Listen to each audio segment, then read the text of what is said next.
What's going on, good people? It's Gardner Douglas, the Oyster Ninja, listening to the Oyster Ninja Podcast. Today I got a great guest. She's gonna be the next president. I'm pretty sure of it.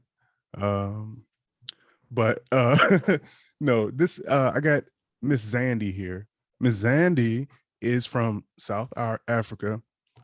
She is a conservationist. She is she's a founder of her Black Mermaid tribe, which we'll learn all about. She's the first Black free dive instructor in South Africa. Need I say more? Why do I have to say more? Let's bring Zandi on here. Come on, what's going on, Zandi? Hello, thank you so much for having me.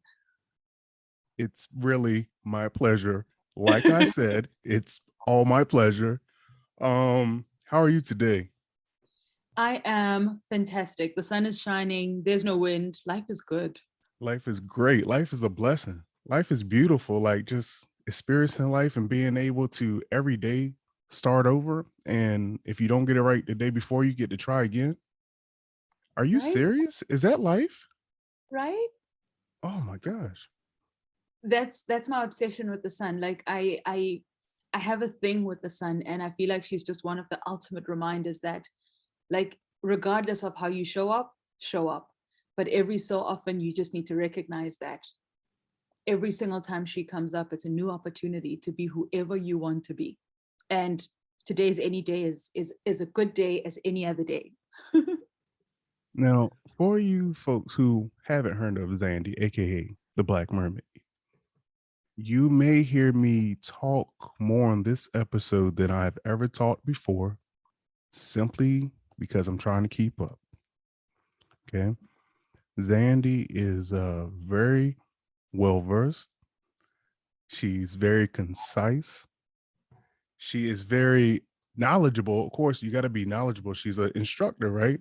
So, Zandi, just tell me a little bit, first of all, about your upbringing and how you even got into this freediving world. So I grew up in Soweto, which is like a landlocked area here in South Africa, in the province of Gauteng.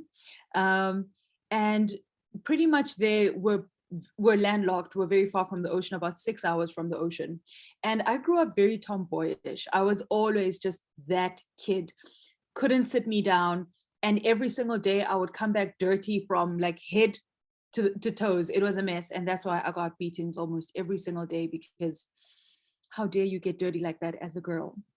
And that was the beginning of my life. Kind of in high school, I found hockey, which was an amazing sport that really helped me to be able to process my body, my existence.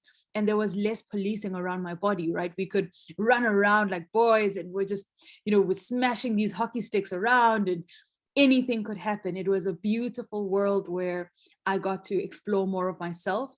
Later, I went on to mountain biking, and I love to share this part of the story because it connects to the ocean.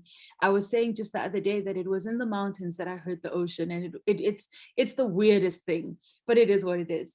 And just from all those hours in the mountain on the bike, through different stage races, I got to encounter God, which is, I think, a discussion that many people don't really have. And somewhere in this journey, when I then accessed the ocean, I was really able to encounter the next level of the being that made all of us. And just, and I just found that incredibly, that world opened up things that I never thought were possible. And it started with a snorkel trip in Bali at the age of 28 years old. It was my first time ever seeing beneath the surface. And it required, there was this lady, as the captain said, everybody kit up. I, of course, did not know what to do. So I end up looking around to see what everybody else is doing. And the lady opposite me says, "Have you ever been snorkeling?" And my God, I don't think I would be here had she not happened. Because in that moment, she holds up her mask and she says, it sounds so crazy, but I really do wish that one day I find her and just say thank you, because she holds up the mask and she holds up the snorkel, and she says the mask is going to close your nose so you won't be able to breathe in through your nose, and this is a snorkel and you breathe in and out through this part. Make sure that you bite tight, and make sure that, you know, when you look to when you move your head a little bit too deep, the water is going to come through. Don't panic. Had she not said that, we would not be having this discussion. All to say, when I jumped over the boat, I started freaking out. I'm drowning, I'm drowning. Oh my God, I'm drowning. Not me in the midst of dramatics being the only like, what the hell? So now, are we talking about like flopping and all of that too? Like, everything. or It was messy. everything? It was messy. I'm drowning, I'm drowning. Oh my God, I'm drowning. And this lady turns around and she says to me, it's physically impossible to drown. And I just think, what in the wild world is going, like, what? And Right. somewhere in the midst of this freak out, there's a self-to-self discussion. Hi, what's going on? Why are you freaking out? You know how to swim. What's your issue? And I think to this day, I realized that the issue was that I couldn't touch the floor. Mm-hmm. And when you're that, and when you've never had that experience, there's this overwhelming fear, but also there's no ledge to hold on to.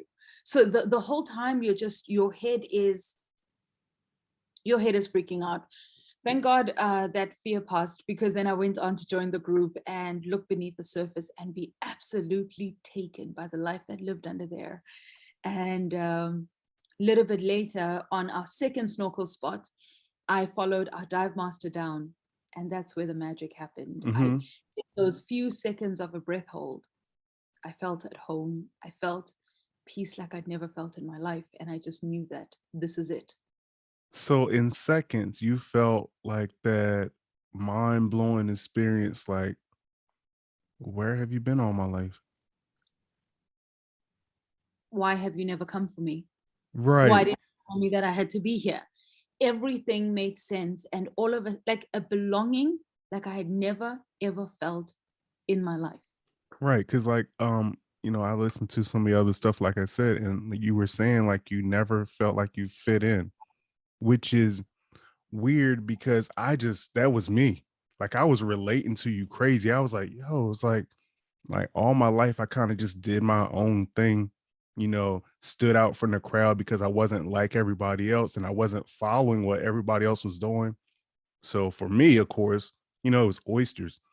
And whether I had, you know, other people to hang out with or not, but like once we get together, like in that oyster community, I'm like, yo, okay, this is my tribe. This is my circle.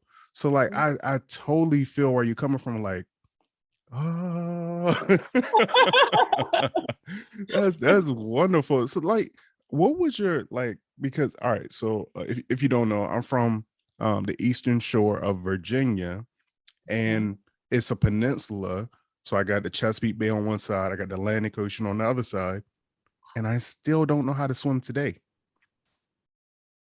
I try pools. I'm cool in pools. I love pools for those like 5 seconds that I'm underwater. Yeah. 5.5 seconds. That's what I'm gonna give you. Okay, that's about it. That's all I got for you. I'm not gonna act like I know how to swim. You might catch me in the 6 foot. I might get brave enough to go down 6 foot, but that's about it. So how did you even learn how to swim, and what was that process like? Thank you so much for this question. And again, just like, I want to first go back to your statement about finding your tribe, right? Somewhere between deciding to not conform, you happen upon these people that feel like, yeah, the people that you've needed your entire life. And for me, how did I learn how to swim? One, I never went for lessons, so we've never had swimming lessons. And in grade 6, I actually had a drowning experience. We got to our first multiracial school, and this one girl's like, oh, you don't know how to swim? Get on my back. I'll swim with you. And I don't think she meant to leave me in the deep end. But when she made a turn, she did. And so where's Zandi? Where's Zandi? And they had to get me out the water. Oh, and stop. I'll never forget my teacher saying, Zandi, wake up, as I was like coughing up this water. It was messy. A little bit. You know, there's many things that could out you. Yeah. And so I just from that moment, I think my sister and I kind of worked to figure out the swimming thing, right? Between these PE lessons that we had. And then we joined the swim team. Look at us. Mm. Look at us trying to be brave. Did we not come last at every single race, respectfully? But everybody had to wait because we were in that, we were there. And I think it's such a interesting experience because in the years that followed, that was that for swimming. And only when I started going to gym, and I mean, that was what, maybe matric or my first year, that's when I started being like, I really want to figure this thing out. And so you stay in the shallows and you swim, and you try again and you try again. And so I'm a self-taught swimmer. When you see me swim, I don't glide like the dolphin kids that were taught to, like, that have been swimming their whole lives. That it's self-taught. And so every so often someone will be like, if you're a little bit more streamlined, I'm like, yo, I can save my life. Life is okay. Right. And and I'm glad I did that work because it all came back as I needed it in that snorkel trip, when I was learning to scuba dive, when I was out at sea in the ocean, and all those moments matter. But I want to also then circle back to you to say, many people assume that proximity equates to access, and there's no.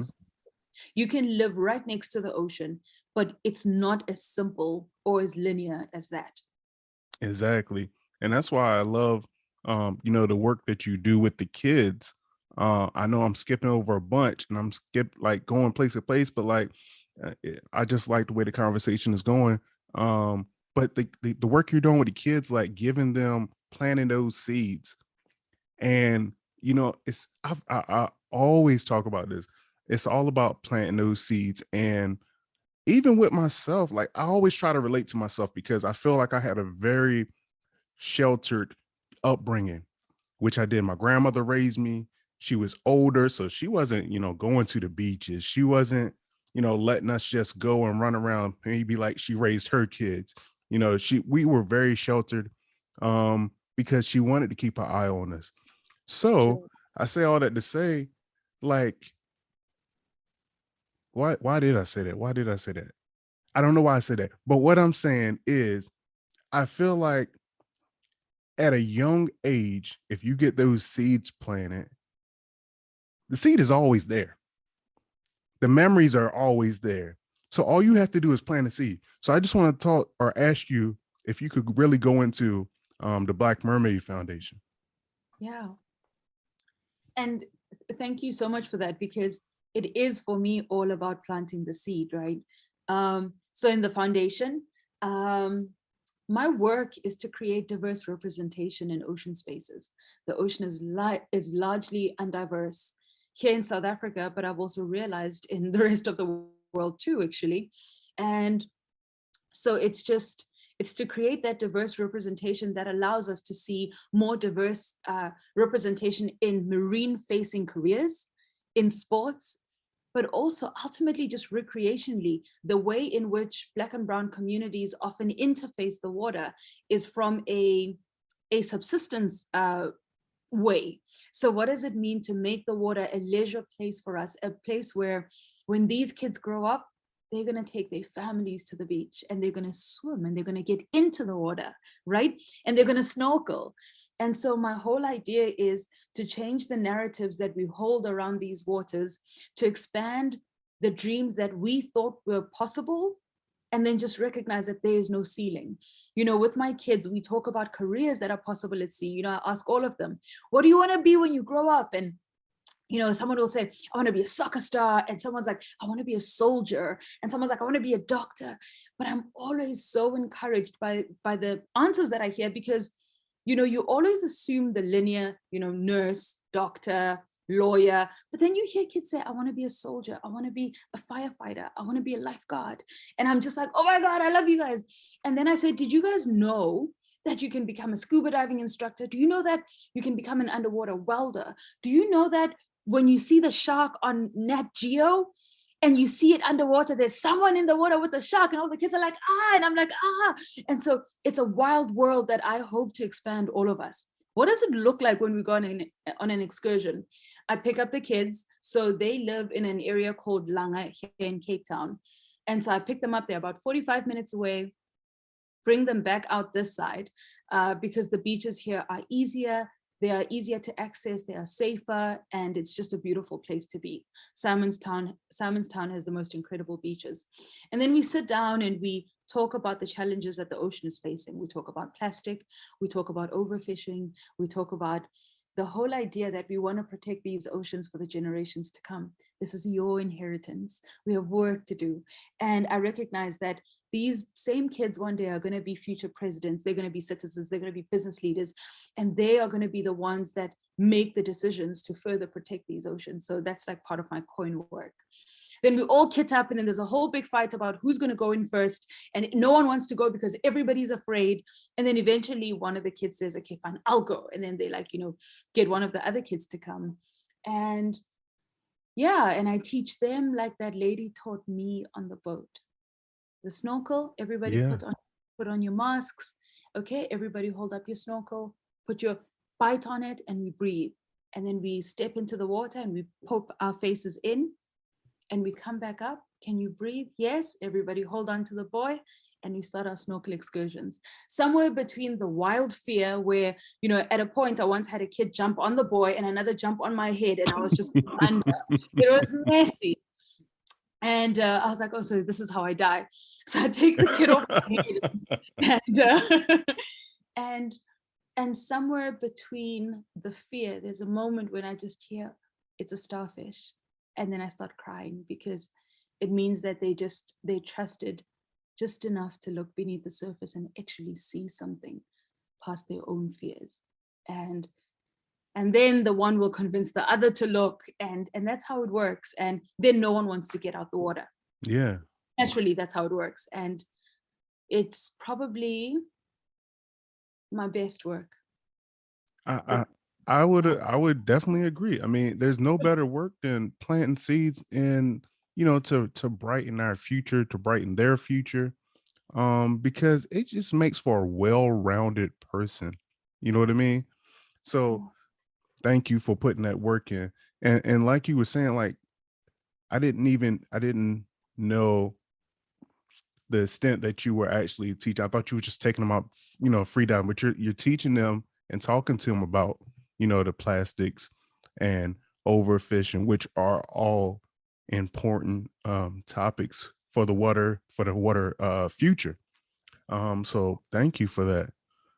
What does it mean to you for those kids to trust in you that much? Because the water, like you said, and I want you to talk a little bit about, just the culture of the water with you in South Africa.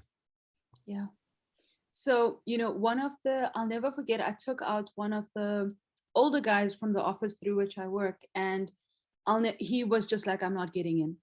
No, I'm not trying to die. I don't want to know. No. And I think that's the challenge sometimes when we're older, that our fears are really, really big and they've grown in our bodies. They're as big as we are. Hell, every single year when we say happy birthday, they say happy birthday. They get bigger. And so we all grow up around these ocean stories about, when somebody doesn't come back, be it if it's in the river, be it if it's in the white waters of the ocean, it is said that a snake took them. And so the discussion is, every sacred place has an owner, and that owner is Umnumzane. And so be it if it's in the sea or in the river, that's the discussion. But also it is said that the ocean space is an ancestral space. It's a sacred space. We don't just enter there. And so all of our lives, we kind of grow up with this continuous narrative repeated over and over again that you're not supposed to be there. I fought my gran with the ocean. She was like, you're not supposed to be there. I'm like, Gogo, I'm there. And she's like, you're not supposed to be there. I'm like, but Gogo, I'm there. Right. And I think it was only like 2 years ago where she said, we were watching this video together. Oh, it was my cousin who was like, Gogo, look what she does. Look at what this girl does. And my grandmother, just for a moment, she just stopped and she said, I guess you've been allowed to be there. Wise about what you do with this gift, because none of us and not many of us will ever have this opportunity. And that was the last of the days that I heard you're not supposed to be there, until I heard her speak to her neighbor and be like, that one, that's the one. And you're just like, I guess that's how the love in this family looks. What's crazy is I'm getting Moana vibes. Have you seen Moana, Disney Moana? I actually need to see it. So Disney Moana, it's like my daughter's like favorite little cartoon or movie or whatever. Oh no. So, but she basically, it's like the water chose her to save everybody and everything. And, you know, she just kept fighting, you know, despite what her dad was telling her, despite what the village was telling her. And and, you know, of course she saved it, you know, spoiler alert. Anywho, what does that mean to you for like you were saying, your grandmother's acceptance? What does your family think about what you do? Everyone thinks I'm the crazy one in the family. Ooh. Unprovoked, I'm the crazy one, you know, to be this old and to not be married. So everyone's always like, why aren't you getting married? Where are the kids? It's because you're busy gallivanting up the mountains.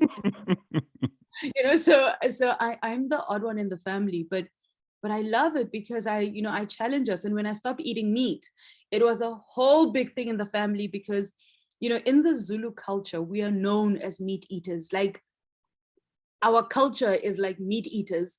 And so when I stopped eating meat, everyone was like, what is she going to eat? She's going to die. It was funny. And so my whole family calls me veggie.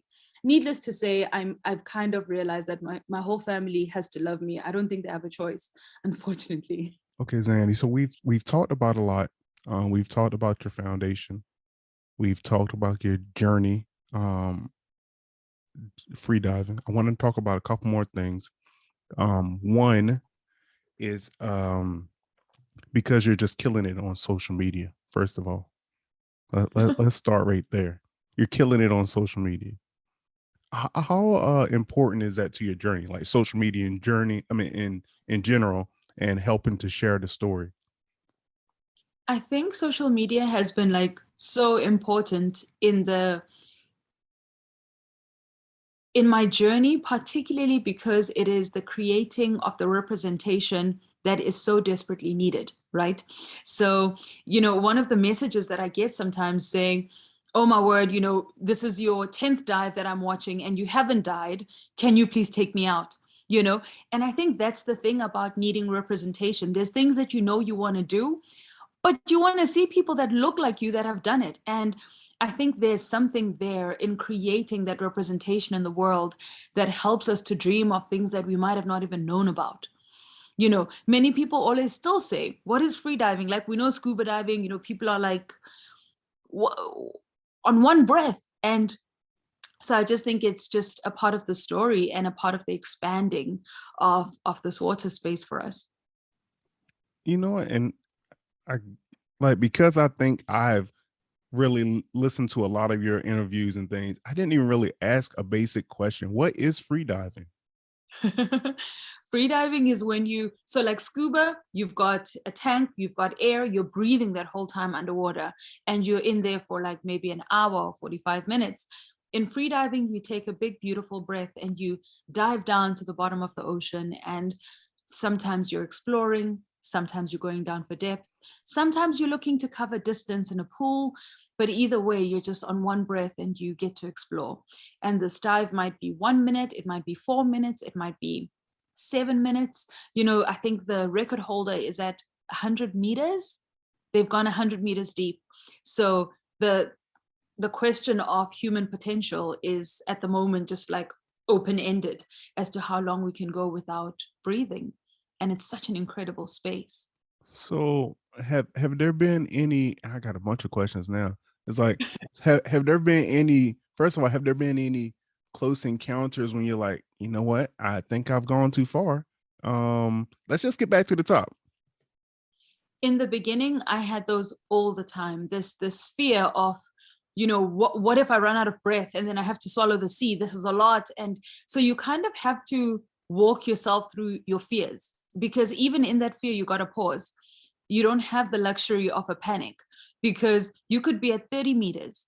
A panic's not going to do anything for you. You still need to get, 30 meters is 100 feet, and you still need to get all the way to the top.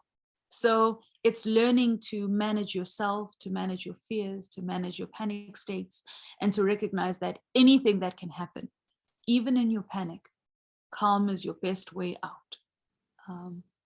Yeah. That's powerful in itself right there. What is your mindset like? Is there almost like a state of meditation? Like, what is your mindset like when you're going down? Like, I know you got to be really aware of like your surroundings and how far you've gone. So, like, what's your mindset when you're free diving? Where's your mind at? It's in the present. It's right in front of the line when I'm free diving. So when I'm free diving for depth, my mind is right there where I am, listening to the line. So we have a rope that we'll drop down, and that rope will, depending on what depth you're going for, if it's at 15 meters, the line is at 15 meters. If it's at 30 meters, and at 30 meters, you'll get a tennis ball that stops. So it stops you from going down further. And so I actually don't, we always scout the surroundings in the beginning, but I normally close my eyes when the free fall starts. Like, I just feel like there's nothing to see. And I just, and that's the thing with freediving, that you're more diving into yourself. And it is very meditative, if that's the word. But yeah, That's the word for me. I don't. it's just to be in the present, because you can't focus on where you're wanting to go. Where you're wanting to go brings new anxiety into the body. And so if you allow yourself to listen to your body and you follow the line, that's all there is, to just be in the present. And when you get to the bottom, you're like, oh my God, I'm here already.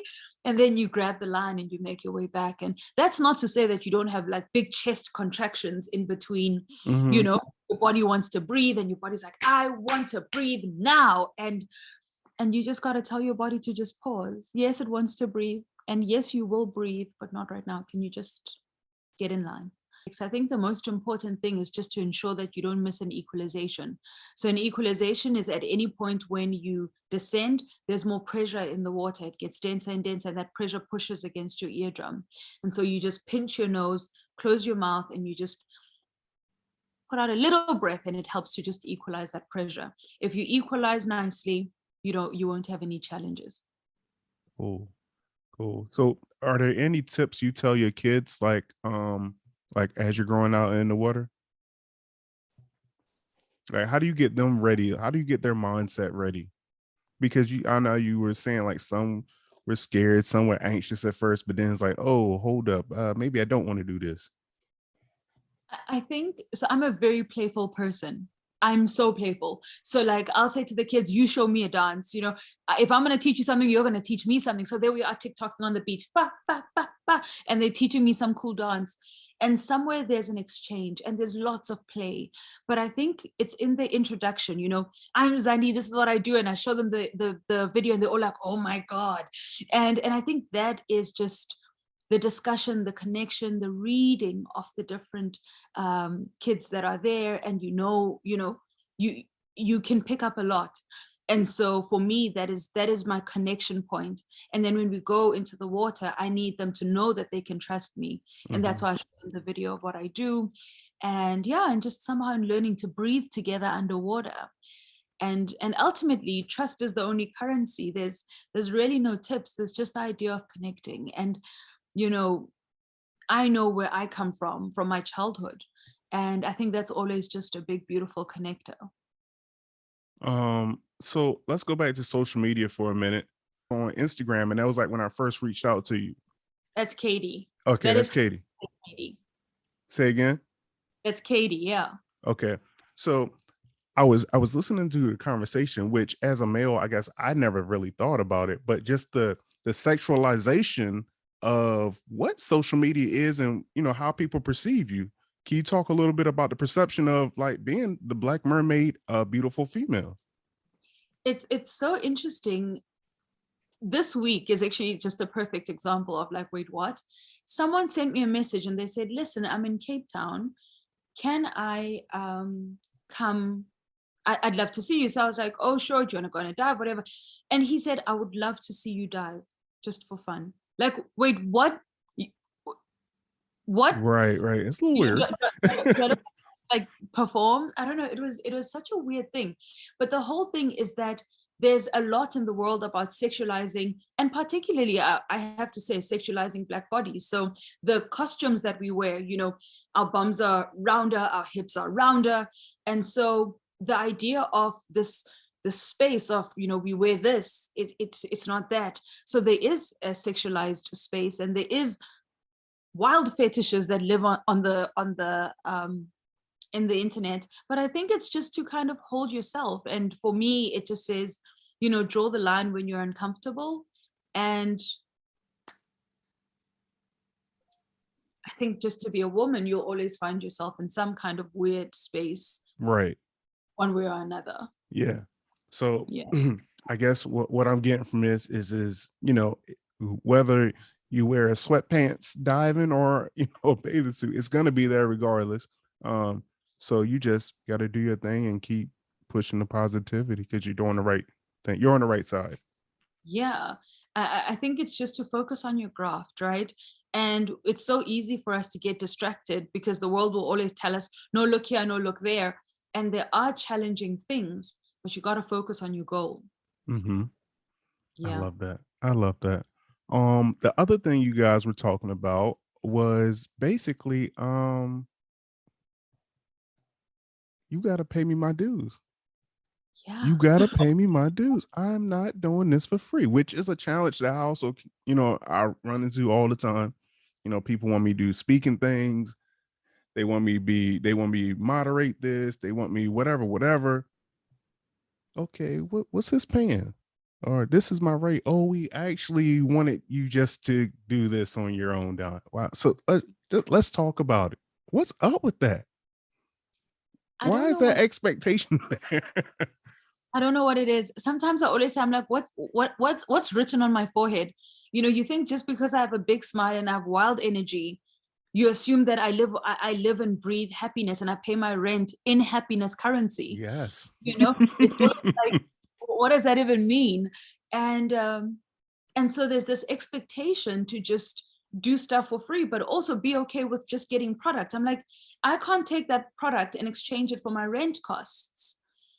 Can we see my humanity as well? And I think the thing about the ocean conservation space as well is that it is so premised in privilege that so many of our white counterparts are able to do all of the stuff for free. And there's a connector somewhere that can help with payment or whatever.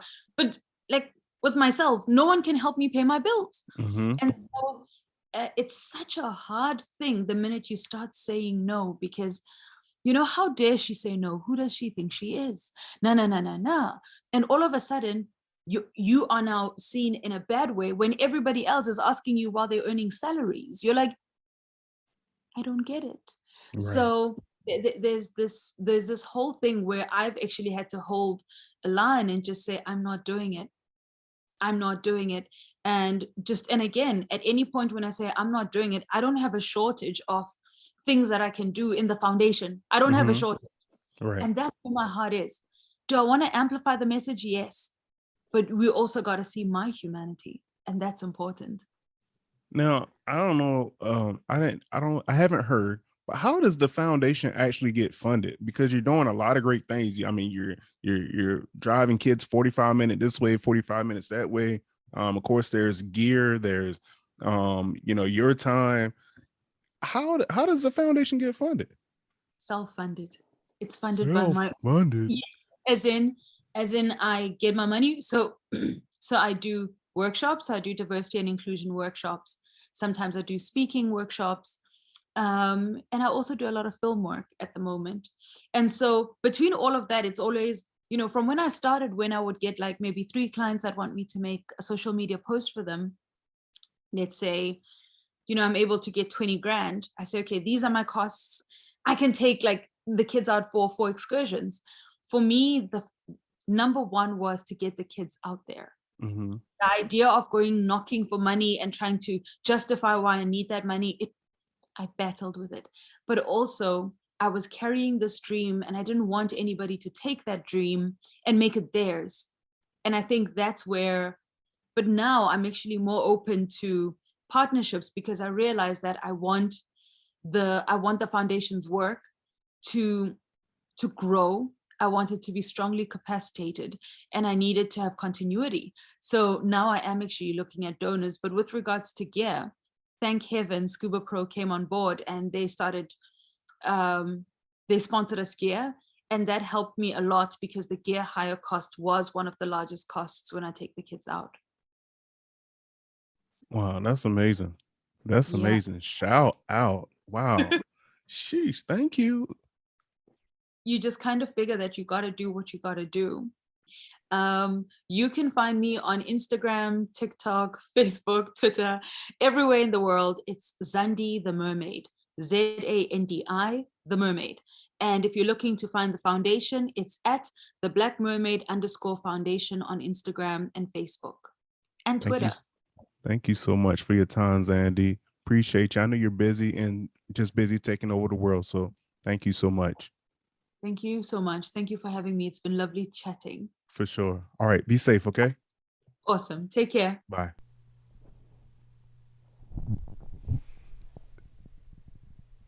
So you've listened to this podcast this long. I just want to take a few more seconds out of your time first to say thank you for listening to this episode. I want you to go like it. I want you to go share it with a friend. I also want to say, if you want to help support the podcast, we have ways to do it. We got the Patreon on patreon.com, Oyster Ninja PC. Or if you want to do a one-time thing, you can do Venmo or Cash App.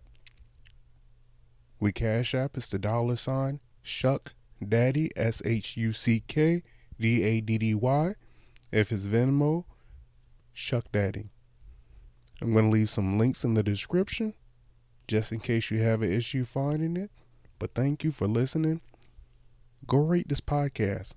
Go leave a review for somebody else who might is thinking of listening to it. Thank you. Peace, love, and shuck on.